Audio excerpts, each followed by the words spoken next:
Hey everybody, welcome to my channel. Today is January 23rd, 2025, and we are going to plant persimmon trees. And so I just ordered these online and they shipped it here about a week ago. And because the temperature was freezing outside, I couldn't plant it. So I left this in my garage, and then a week later, right now, we are going to plant it. So when you get your persimmon trees and you're not ready to plant it, you can actually unwrap the wrapping here and just put it in a bucket with soil, because the roots have been trimmed and kind of pushed together. Just put it in a bucket with soil, a little bit moistened soil. That's all you need, not too wet. And you can keep that for a few weeks until you're ready to plant it. But I just left it in this bag here. There's some gel in there that will keep the persimmons alive. And today we are going to plant it. And at the same time, I'm going to talk about everything persimmon from starting to end. So first, most people are going to wonder how long it's going to take for a persimmon tree to start to fruit when you buy it. And so that depends on the size that you purchase. For example, this persimmon tree here, this is a chocolate persimmon, and look how massive that is. This is a very established plant or tree. See, it's larger than my thumb. So if you plant this tree, possibly that same season you're gonna get flowers and fruit, but I suggest you pull the flowers and fruits off so that the energy can focus back onto growing the tree, and then you can let it fruit the next season. So here I have two smaller trees right here. You see, it's about the size of my pinky, and for those it's gonna take a little bit longer, possibly 2 years to fruit. And so that would be just in case you're curious. And if you purchase trees that are smaller than this, for example, this tree here, it's practically a size of a twig. And these trees here, even though they are very small, they're actually, the cutting was taken probably from an older tree. And so sometimes, even if it's this size, you may see flowers come out, but of course they're going to drop because they're just too weak to handle anything. And so they'll need about 2 to 3 years to grow to a good size where it can produce. So let me show you a tree of mine that is almost 3 years old, and you can see what it looks like. So here is my Fuyu persimmon that I purchased almost 3 years ago, and it was around the size of probably this here, about my thumb or less. And now look how large it is. So persimmons are pretty slow grower, but for some reason this one grows pretty fast to me. So this tree here, when I brought it home, it had a few flowers on that first season that I planted it, but I took all the flowers off. And then the following season, it sprouted more flowers and it had a few fruits. And then the year after that, it fruited a bunch.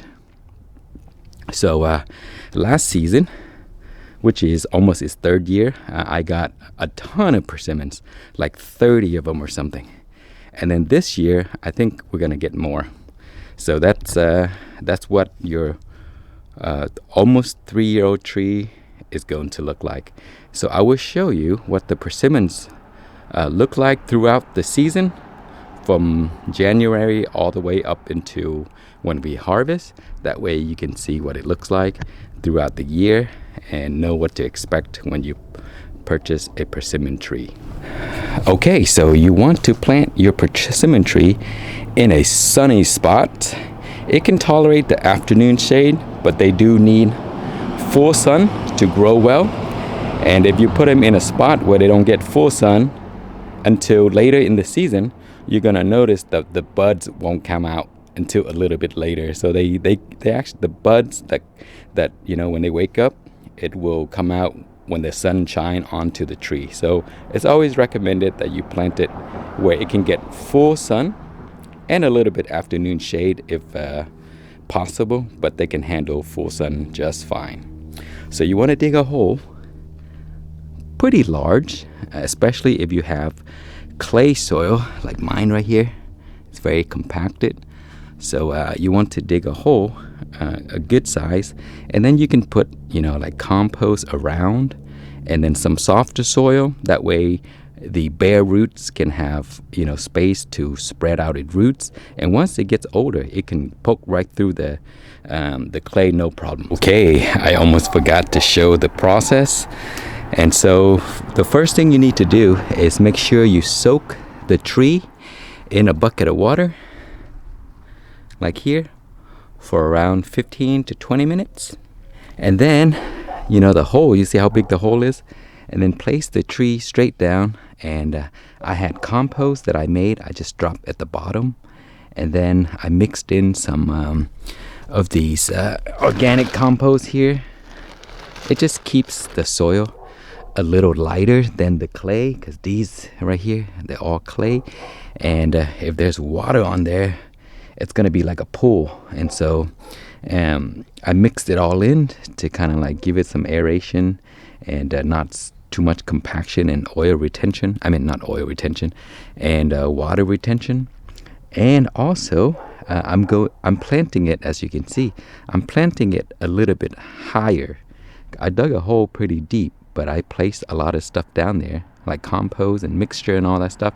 And then I planted the tree a little high because this area gets a lot of water. So I don't want the tree to be swimming in water during the rain. So I elevated it a little bit, just like I did over here as well. You see, this is my other tree. This is a smaller one here. And I want to line it up to the other tree. And so there it is right here. So it's a little bit elevated, which is good. And also, you see this grafted section here? Make sure that is always above the soil level. So your soil level should always be right here. The grafted section should be above. Okay, so now we're gonna fill back the soil and then give it a little bit of water, and we're done planting this tree.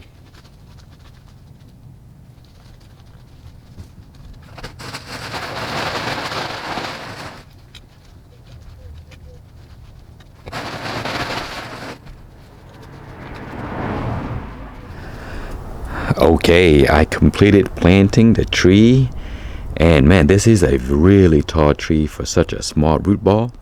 And so what we need to do here is we need to cut the tree back, because once the tree wakes up, it's gonna go into shock. The roots are all missing and the branches is just too tall. So what we need to do is cut it back a little bit. That way it gives the tree a better chance of survival. And so it's going to look drastic and stuff like that, but it's going to be good for the tree. So here, you see all these branches up here. That's just too much for the little amount of root it has. So what we're going to do here is we're going to cut it back to around right here. So there. Now it's much more, it's a lot shorter, and it's going to give the tree a better chance of survival. And today we are also going to do some pruning to this tree. So earlier you saw there was branches everywhere, so I started pruning it back, and as you can see, it's much cleaner now. So all the branches that I cut off, they're right here.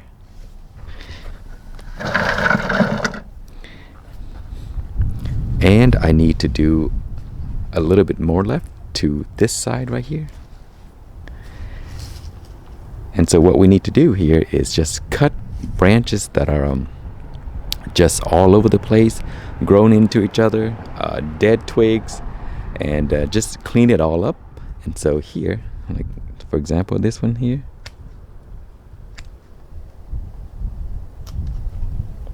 all of this here needs to go. And you see how busy it is right here?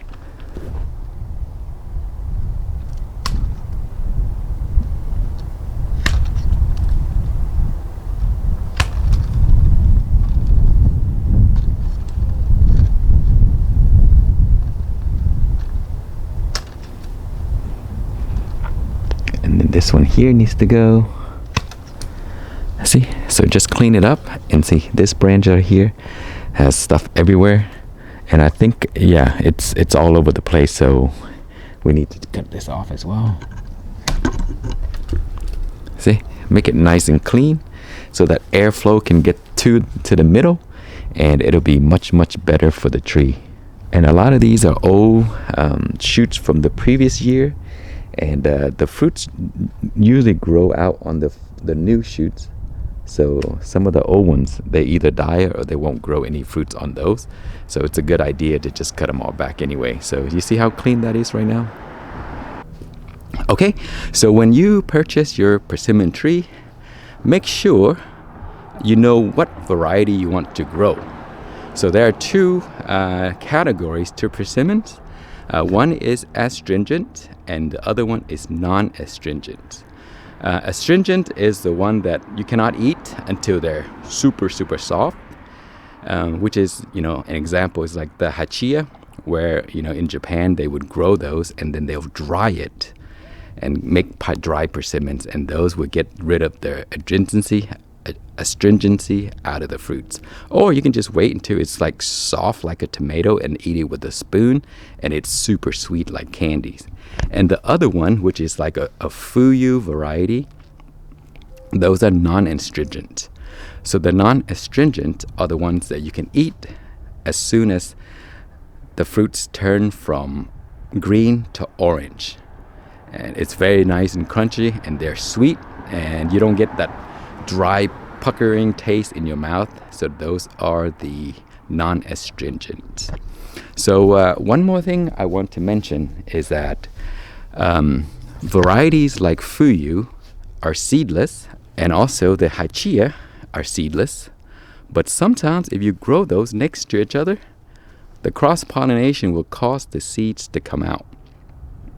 And so if you want seedless, completely seedless fuyu varieties, then make sure you plant just the same fuyu variety next to them. If you plant those other different varieties, like say chocolate persimmons, next to your fuyu persimmons, or next to your hachia persimmons, those chocolate ones, it has male flowers, and it will start to, the bees will probably bring the pollen over, and then it will pollinate your fuyu persimmons, and then you're gonna get a different taste from that fruit.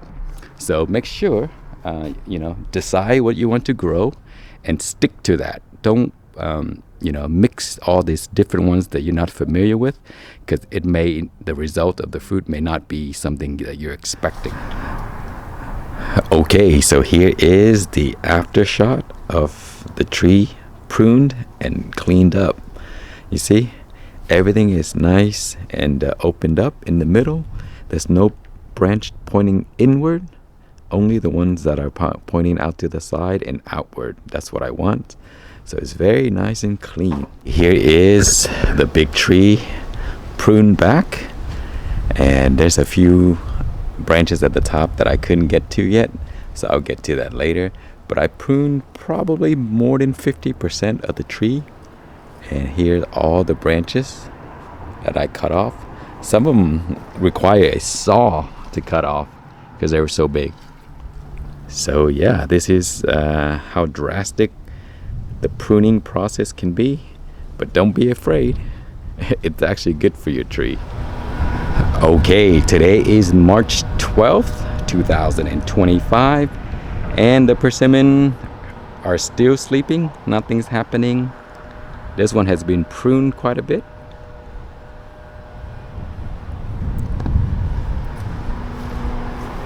Here's the other persimmon. Pruned back pretty nicely. Still sleeping. No growth, no flowers, no leaves. Okay, we are now in April. And here's what the persimmon trees look like.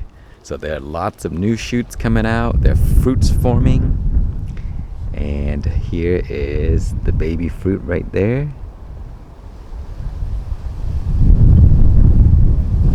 So there are lots and lots of fruits.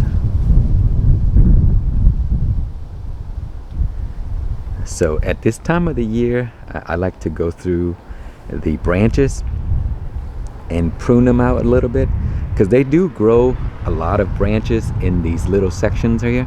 You see, some branches will produce fruits and some would not, but there are just so many of the branches. And so what I usually do is I'll prune the ones that have no fruits on them. I just take them off like this. Same with this one here. Just trying to get reduce the crowdness. It's too crowded here, and those that don't have fruits, I mean, they don't need to be there because they'll suck the energy away anyway. And so that's what I usually do. You see how crowded this is? There's just too much in there. And so go through and find branches that don't have any fruits on them and just take them off.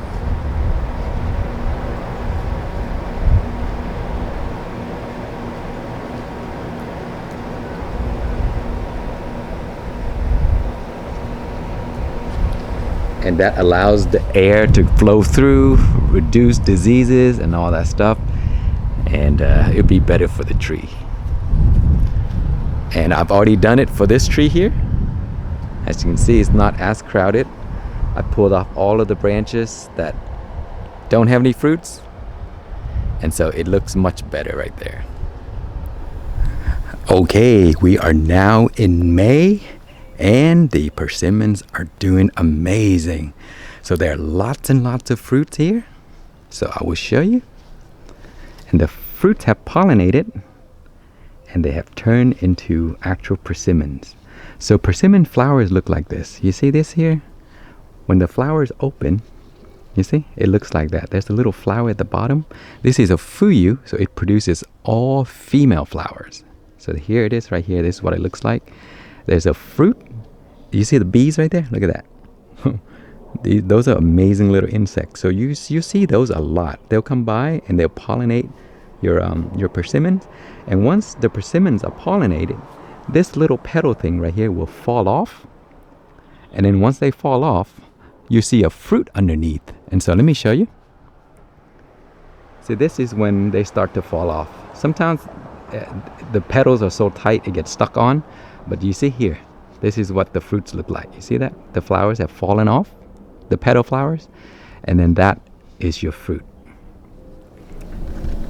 And so some of the fruits kind of mature or grow at a different pace. You can see these here. You see they're bigger. And you see those are a little bit smaller. And the bigger one seems to be the one that are in the sun or towards the bottom. So let me show you. See, those fruits are pretty big. And so those are the flowers. The petal is about to fall off. And here is what the flowers look like when they drop. Okay, so there's a lot of fruits. Okay, so speaking of fruits, your fruits are gonna drop. So persimmons, they overproduce. And as you can see here, look at this. One of these branch with all the shoots here. You see all of those fruits? Look at that. A ton of them. There's so many. See? Lots and lots of fruits. And here as well. You see? Lots and lots of fruits. See that? So the tree naturally will thin out the fruits and only retain the fruits that it can carry. And so if your fruits drop, that's normal. But if all of the fruits drop, then you have a problem. So here are some of the reasons why persimmons drop fruits. Firstly, it could be that your tree is not big enough to carry all of those fruits, so it's going to drop. So the younger the tree, the less fruits you're going to have. The older the tree, of course, the more fruits you're going to have. This tree here is 6 years old. And so it's able to carry all of those fruits more than this tree, which is a smaller tree. And this smaller tree is going to have less fruit. You see?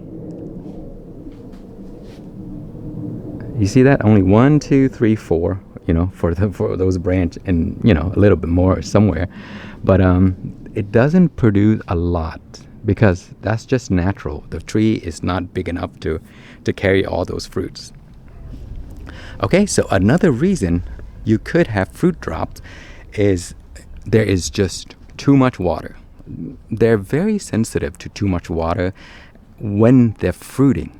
So if you planted your tree in an area where it has standing water for too long, especially this time of the year, like in May towards June, if you have heavy rain and it's consistent, you may notice that your fruits are going to drop. So and then another reason is you have bugs. There's these tiny bugs that will burrow into the fruits and just make it drop. So you have to kind of like watch out for those. But those are the three main reasons why your fruits drop. Okay, we are now in June, and here is what the persimmons look like.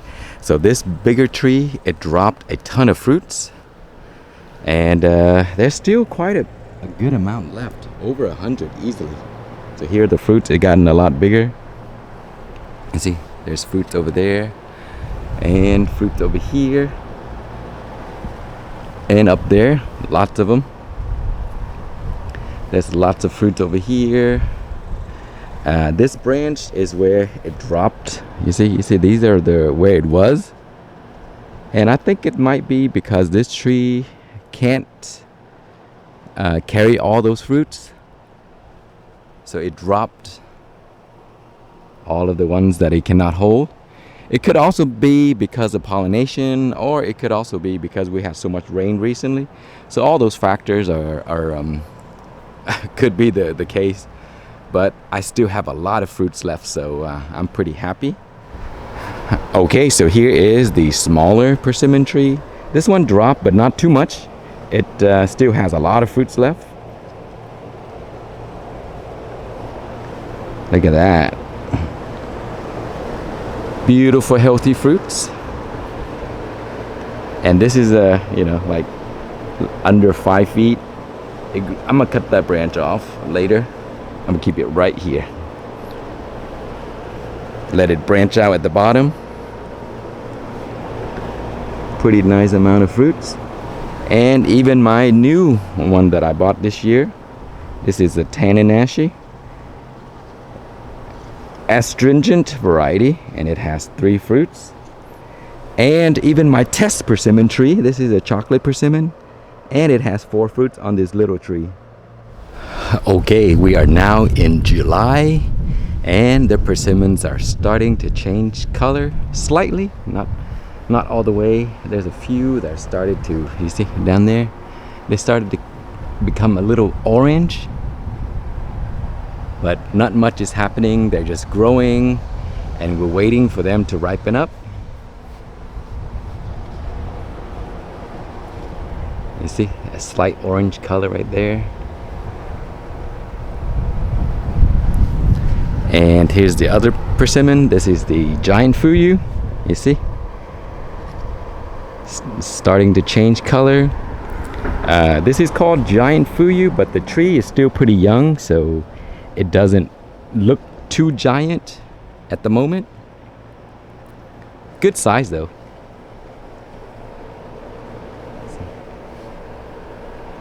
And up there, got fruits here. And my Tanenashi is starting to show that the color is starting to change, you see? Okay, we are now in August, late August, and the fruits on the persimmons are starting to change color slightly. They're not quite ready yet. I still have probably a month and a half to go before we can eat these. And so, yeah, lots and lots of fruits. At the top, they're still greener. The one towards the bottom, they start to change first. And here's some right here, still pretty green. And then for this giant fuyu here, it already starting to change color, you see here? A little orange there. So this variety is probably a little bit earlier. The fruits are getting bigger on these every year.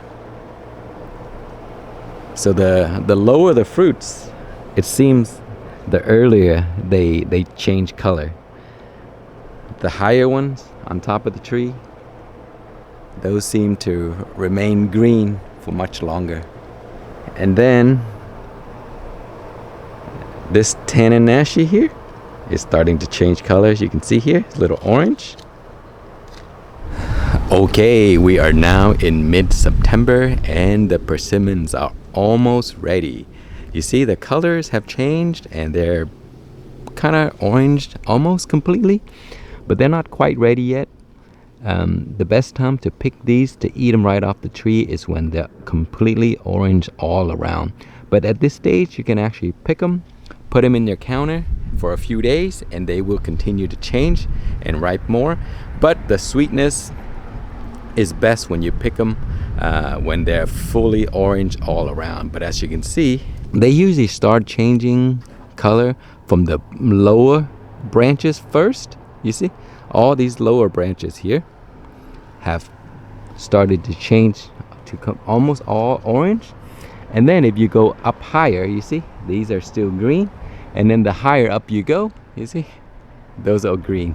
And these are green. So my tree, all the ones are lowest to the ground, they change color faster first. And you see, as I go up, these are all green still. And so October is the best time. They're pretty productive, as you can see. I cleaned the tree up pretty well. You see how it's nice and clean. I took up all of the shoots like those right there that didn't have any fruits or flowers on them, and I leave only the shoots that contain the fruits. You see, so every shoot that you see that remain are the ones with fruits on them. And here is my giant fuyu, and the tree is getting a little bit older, so the fruits are starting to also get bigger. So they do get pretty good in size, the giant fuyu. But if you have a smaller tree, of course, the fruits are going to be small. So each year they get bigger and bigger, so I can't wait until they get really massive. And as you can see, this is also the same. At the bottom, they start to already changing, you see? And then if I move up onto the tree higher, you see, it's still kind of green, and all the way to the top, those are completely green. So usually the bottom branches are the ones that get the color first. And this one is also pretty productive, and it's always all the way to the ground, you see here, because the fruits are so heavy. Look at that. So this is the ground, so it's like 6 inches off the ground. You can see these fruits right here, and same over there. And so these bottom ones are going to be attracting, you know, rodents and stuff like that, so watch out for that. And here is my Tanenashi, and you can see it's already changing color. And again, these are non-astringent. Actually, these are astringents. That means you cannot eat them until they're really soft. So when they're this color or completely orange, they look ripe, but they're still not ready. Okay, today is October 13th, 2025. And the persimmons are finally ready. So when you get into the middle of October, you will notice that your persimmons will start to change into this bright orange color here. And that's when you can harvest and eat them. At the top, there's still some that may be green, but that's fine. You can actually still eat those. But you should harvest the orange ones there and then eat them. And then you can leave those green ones to ripe a little bit more. So towards the end of October, most of these will be ready, but right now they're nice and crunchy and sweet, and they are delicious. And if you have squirrels, you may have to watch those, because they will start to also eat your persimmons. So you see here, most of all my persimmons are ready. So I will harvest a few today to show you. You see these here? Beautiful orange color, and those are still slightly green a little bit, but I'll just wait for these. And there are plenty, so as soon as I harvest the orange ones, those green ones will probably turn color. And then for these here, this is a giant fuyu, and this year they gotten a lot larger than last year. So you see that? They're getting pretty big.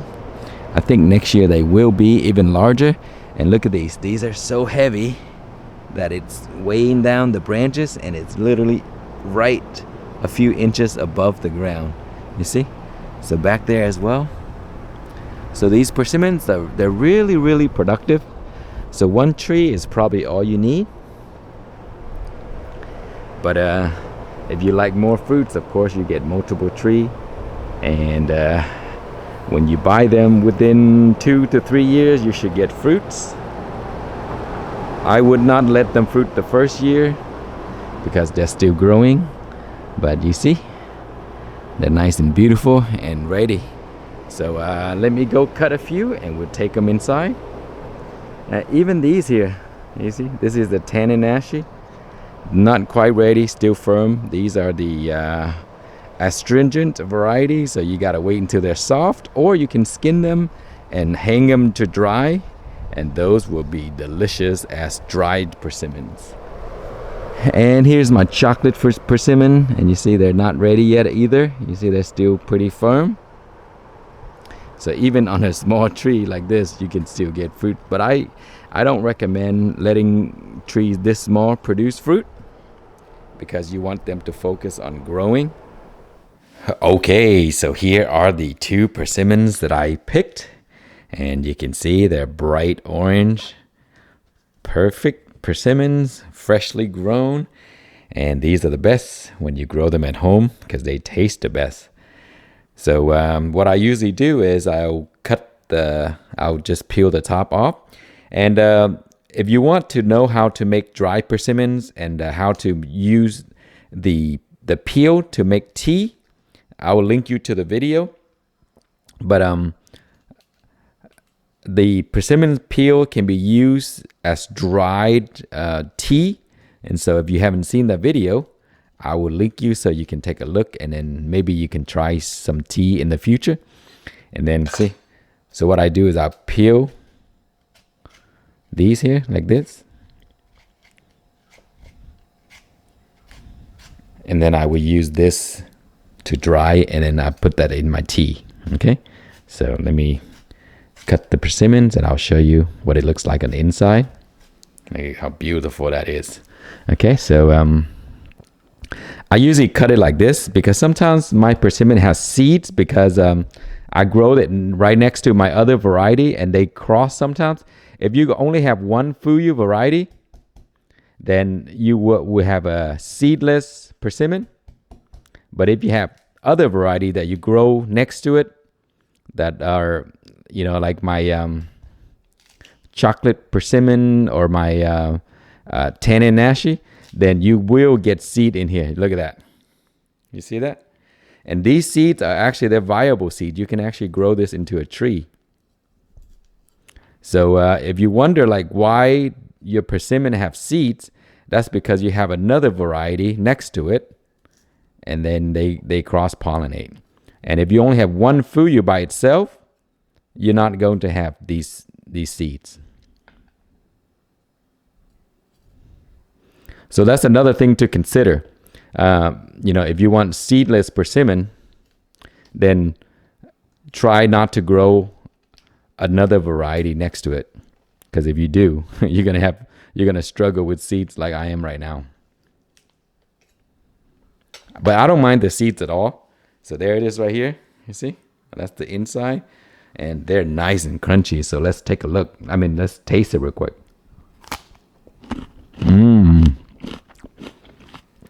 So crunchy and so sweet. It's almost like you're biting into a really crunchy apple, and then it tastes like brown sugar. They're best to be eaten this way. They're crunchy, they're nice. You can eat them as a snack, just cut them out. You can put these in your salad, but I love to eat these fresh. So our family love these, and we just love growing persimmons, and you can see for the right reason. So anyway, if you have any questions about growing persimmons, just leave your questions in the comments.